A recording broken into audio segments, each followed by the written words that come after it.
Assalamualaikum warahmatullahi wabarakatuh. Halo teman-teman, kembali lagi kita akan belajar matematika bersama TR Taufik H. Oke, di sini kita akan mempersiapkan UTBK bagian TPS pengetahuan kuantitatif dengan kupas tuntas kitab numerik bab 4, yaitu materi teori bilangan yang kedua. Di sini kita akan bahas bab 4 yang part ketiga, di mana kita akan bahas soal nomor 6 nomor 11 sampai nomor 15.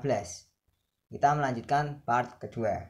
Nah, seperti sebelumnya, silahkan Anda coba pause ketika soal muncul dan coba mengerjakan selama 105 detik. Ya, silahkan Anda coba. Oke, mari kita bahas.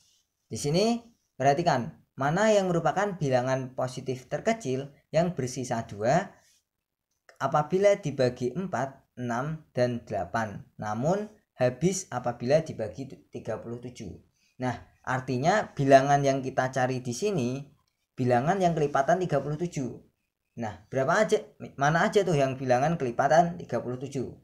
Nah, kalau kita lihat 37 kita coba kalikan 1, 37 kali 1 itu 37. Terus kalau kali 2 itu 74, kalau kali 3 itu kita tambahkan 37 jadi 111. Terus kalau kalikan 4 itu kita tambah 37 jadi 148. Kalau kali 5 ditambah 37 ini jadi 185, ya kan. Terus kalau dikali 6 kita dapat 222. Terus kalau kali 7, 37 kali 37 ini ditambah 37 berarti 259. Nah, kalau dikali 8 kita dapat 37 kali 8 itu kalau ditambah sini berarti 296. Nah, apakah ini cukup? Nah, coba aja kita cek satu-satu. 146 apakah kelipatan dari 37? Di sini apakah ada 146? Nah, adanya 148. Berarti ini jelas salah, ya kan? Terus 666 apakah kelipatan 37? Kalau kita lihat di sini belum ada ya 666. Tapi kalau kita lihat di sini ada 111. 111 itu kan adalah faktor dari 666. Berarti ini kelipatan 37. Masih bisa benar ya. Terus kalau di sini 296, di sini ada, berarti ini masih kelipatan 37. Di sini 74, di sini juga ada, berarti ini kelipatan 37. Terus 242, di sini enggak ada. 242 kan antara 222 dan 259. Berarti jelas ini bukan kelipatan 37. Oke, kita sudah mengeliminasi dua pilihan. Nah, kita tinggal cek yang syarat lainnya. Di sini apabila dibagi 4, 6, 8 sisanya 2. Nah, kalau kita lihat 666 ini berarti kan habis dibagi 6 kan ini. Karena 666 ini 6 dikali 111. Berarti ketika dibagi 6 itu habis. Dibagi 6 itu habis, dibagi 6 hasilnya tuh 111. Berarti habis kan. Padahal yang diminta bersisa 2. Jelas ini salah. Ya kan? Nah, terus apakah yang C juga salah?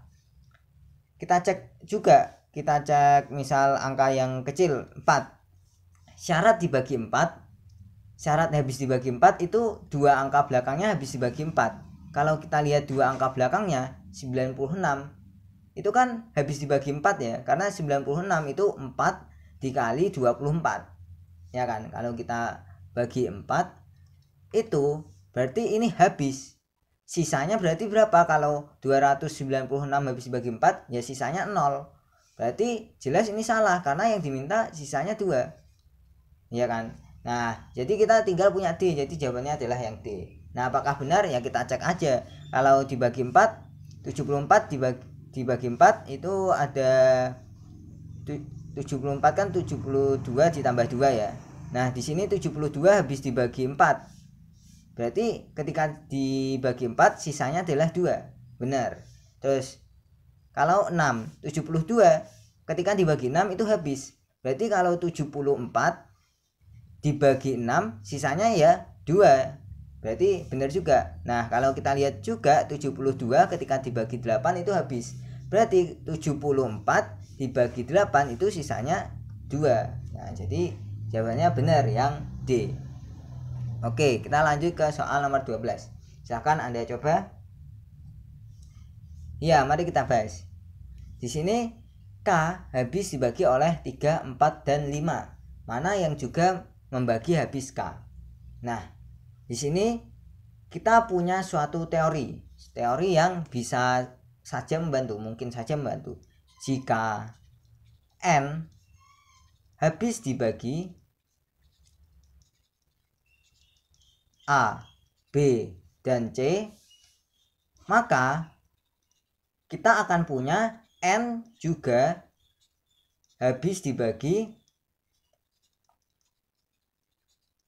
KPK dari A, B, C. KPK dari A, B, C. Begitu juga kalau habis dibagi oleh A, B, C, D, ya berarti N juga habis dibagi KPK dari A, B, C, D. Kalau habis dibagi A dan B, ya pasti N juga habis dibagi A, KPK dari A dan B. Nah, di sini berarti kan berlaku secara umum gitu ya. Tapi saya tulis 3 angka, tapi sebenarnya bisa secara umum itu KPK dari yang pembaginya itu pasti habis membagi N. Nah, di sini kita punya K habis bagi 3, 4, dan 5. Berarti K pasti habis dibagi oleh KPK dari 3, 4, dan 5. KPK dari 3, 4, dan 5. Nah, kalau kita lihat 3 itu 3, 4 itu 2 kuadrat, 5 itu 5, ya berarti KPK dari 3, 4, dan 5 itu 60. Ya kan? Berarti K habis dibagi 60. Nah, kalau kita punya K habis dibagi 60, berarti bisa kita bentuk K 60. Itu sama dengan 60 kali sesuatu, bilangan bulat. Misal M gitu ya. Nah, berarti di sini kita tuh kan yang ditanya mana yang juga habis membagi K. Berarti sama aja kita mencari faktor dari 60. Di sini yang faktor dari 60. Kenapa? Ya karena 60 habis membagi K. KPK dari 3, 4, 5 habis membagi K. Nah, di sini kalau kita lihat 3 itu habis membagi 60, benar. 4 habis membagi 60 kan. 15 juga habis membagi 60. Jadi yang nomor 1 itu benar. Oke, ini benar. Kita simpan yang ini jelas salah, ini jelas salah. Ya kan, karena 1 udah benar. Nah, terus kita cek yang kedua. Apakah 12 habis membagi 60?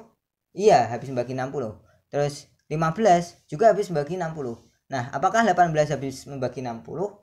Tidak kan? Karena 60 bagi 18 ya nggak habis, berarti salah. Berarti ini juga salah, nomor 2 salah. Oke, yang ada nomor 2 nya kita coret. Nah, berarti kita dapatkan cek yang nomor 3. Apakah 5 kelipatan, apakah 5 habis membagi 60? Iya, berarti 5 habis membagi K, benar. Terus 20 habis membagi 60, ya kan? Nah, terus 30 juga habis membagi 60. Jadi ini benar. Jadi kalau kita lihat di sini 5 habis membagi 60, berarti 5 juga akan habis bagi K. 20 habis bagi 60, berarti 20 juga habis bagi K. Jadi sebenarnya gitu ya. Jadi kita sama aja cari yang habis bagi 60. Jadi yang nomor 3 juga benar. Oke, jawabannya adalah yang D. Oke, paham ya? Jadi di sini kita tinggal cari KPK dari 3, 4, dan 5, terus cari yang habis bagi KPK-nya itu. Nah, oke. Kita akan lanjut ke soal nomor 13. Ya, silahkan Anda coba. Oke, mari kita bahas. Di sini P dan Q bilangan bulat. P apabila dibagi 2 sisanya 1. Oke, kita ingat-ingat bentuk suatu keterbagian. Berarti kan kalau dibagi 2 sisanya 1, kita bisa buat P sama dengan 2 kali sesuatu, misal K ditambah 1. Nah, begitu juga Q. Q apabila dibagi 6 sisanya 1. Berarti Q bisa kita bentuk 6 dikali sesuatu ditambah 1. Ya kan? Sesuatu ini bebas ya. Kita sembarang kasih huruf variabel gitu. Nah, di sini mana yang benar? Di sini pernyataan 1 PQ plus 1 itu genap. Nah, kalau kita lihat di sini P itu ganjil. Kenapa? Karena ini kan genap. 2 kali sesuatu, 2 kali berapapun kan genap. Genap kali berapapun genap. Ditambah ganjil. Jadi ya ganjil. P itu ganjil. Nah, di sini juga Q kalau kita lihat 6 kali sesuatu. 6 kan genap, kali sesuatu ya jelas genap. Terus ditambah 1 berarti jadi ganjil. Berarti ya ganjil, Q itu ganjil. Jadi di sini kalau kita P kali Q dapat ganjil kali ganjil. Jadi ya ganjil. Jadi di sini PQ ganjil ditambah 1 jadi genap. Benar kan? Ganjil tambah 1 ya genap. Ganjil tambah ganjil itu genap. Berarti benar. 1 benar. Oke, yang 2 saja sama 3 saja kita coret. Di sini nomor 2. PQ per 2 bilangan bulat. Padahal kita punya PQ itu ganjil. Ganjil ketika dibagi 2 apakah bulat? Tentu tidak. Karena ganjil tidak bisa dibagi oleh genap, tidak habis dibagi oleh genap. Jadi bilangan PQ per 2 ini bukan bulat. Jadi jelas yang ada 2-nya salah. Oke, kita cek nomor 13. Nomor 3, sorry. Di sini PQ kelipatan 12. Apakah mungkin? Tentu saja tidak, karena PQ itu ganjil. Padahal 12 itu genap. Berarti berapapun yang kelipatan 12 pasti genap kan? Jadi kan kalau kelipatan 12 itu genap. Jadi nggak mungkin PQ itu adalah kelipatan 12 karena PQ ganjil, padahal kelipatan 12 pasti genap. Jadi ini juga salah. Jadi jawabannya ini juga salah. Berarti jawabannya adalah A. Oke, di sini paham ya? Ya, kita lanjut ke soal 14. Silakan Anda coba. Oke, mari kita bahas. Di sini P dan Q bilangan bulat positif. Ada berapa bilangan bulat yang lebih besar dari PQ? Jadi kita misal bilangan bulatnya itu X lebih besar dari PQ, ya kan? Dan lebih kecil dari P kali Q plus 2. Oke, lebih kecil dari P kali Q plus 2. Oke, kita bisa buat gini kan ya. Terus kita sederhanakan jadi P Q kurang dari X kurang dari PQ plus 2P. Nah, di sini berarti kita cari banyaknya bilangan bulat yang ada di antara PQ dan PQ plus 2P. Ada berapa? Ya, sebenarnya ini kita mudah, tinggal lihat selisihnya, ini ke sini. Selisihnya berapa? 2P. Jadi banyaknya bilangan yang ada di sini, yang ada di tengah-tengah sini 2P min 1. Nah, kenapa 2P min 1? Nah, sebenarnya ya kalau ada bentuk seperti ini, banyaknya bilangan bulat antara yang kecil dan yang besar, berarti selisihnya banyaknya itu yang besar dikurang yang kecil dikurang 1. Kita lihat contoh lain aja biar gak bingung. Di sini kalau kita misal punya 6 kurang dari X 5 kurang dari X kurang dari 7, berarti X yang memenuhi berapa? Cuma 6 kan? Berarti ada 1. Nah, 1 ini kita dapat dari 7 min 5 min 1. 7 min 5 min 1. Nah, coba angka lain. Misal ada 20 kurang dari X kurang dari 30. Berarti bilangan bulat X yang memenuhi itu ada 21, 22, 23 dan seterusnya sampai 29. Ya kan? Di sini tuh 21 sampai 29 itu ada 9 kan? 9 bilangan. Nah, 9 ini kita dapat dari 30 min 20 min 1. Berarti 30 min 20 dikurang 1. Jadi, kalau kita punya bilangan bulat A, X, dan B dengan A kurang dari X kurang dari B, berarti di sini banyaknya bilangan bulat X yang memenuhi itu B min A min 1. Berarti B min A min 1. Ya sudah, seperti ini. Ini dikurang 1. Berarti PQ plus 2P dikurang PQ dikurang 1. Di sini habis jadi 2P min 1. Jadi jawabannya adalah yang D. Oke, paham ya? Sebenarnya ini kita teorinya kita seperti cari teori banyak bilangan bulat di antara bilangan bulat gitu ya. Bilangan bulat ini sama ini, bilangan yang diantaranya ada berapa ya, tinggal yang besar dikurang yang kecil dikurang 1. Oke, paham ya? Oke, lanjut, silakan Anda coba. Iya, mari kita bahas. Di sini A, B, dan C bilangan bulat positif, dan A adalah bilangan kuadrat, bilangan kuadrat sempurna. Oke. Terus di sini A per B sama dengan B per C, mana yang pasti benar? Nah, di sini kalau kita lihat ini kita bisa kali silang jadi A kali C, ya kan? C kali A gini AC, terus B kali B berarti B kuadrat sama dengan B kuadrat. Nah, di sini kita punya A itu bilangan kuadrat sempurna. Berarti kita bisa bentuk A itu sama dengan K kuadrat. Bilangan bulat dikuadratin, ya kan? Nah, kalau kita substitusi berarti K kuadrat kali C sama dengan B kuadrat. Nah, kalau kita lihat di sini yang ruas kanan adalah bilangan kuadrat. Bilangan kuadrat sempurna kan? Nah, yang kiri berarti juga harus bilangan kuadrat sempurna karena sama. Nah, di sini K kuadrat adalah bilangan kuadrat sempurna kan? K kuadrat pasti bilangan kuadrat, ya kan? Jadi biar K kuadrat C bilangan kuadrat berarti C juga bilangan kuadrat sempurna.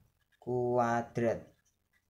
Nah, di sini jawabannya adalah yang C. Jadi C bilangan kuadrat sempurna. Nah, kalau masih bingung kenapa? Nah, sebenarnya kita bisa buat gini.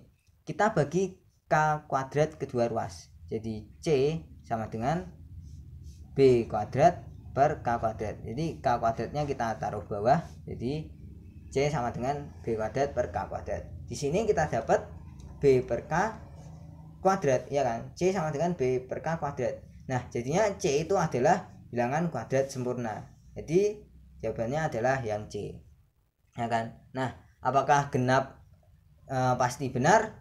Ya belum tentu, bisa aja B per K hasilnya ganjil. Nah, juga ini apakah C bilangan ganjil? Ya belum tentu juga, bisa aja B per K bilangan genap, ya kan?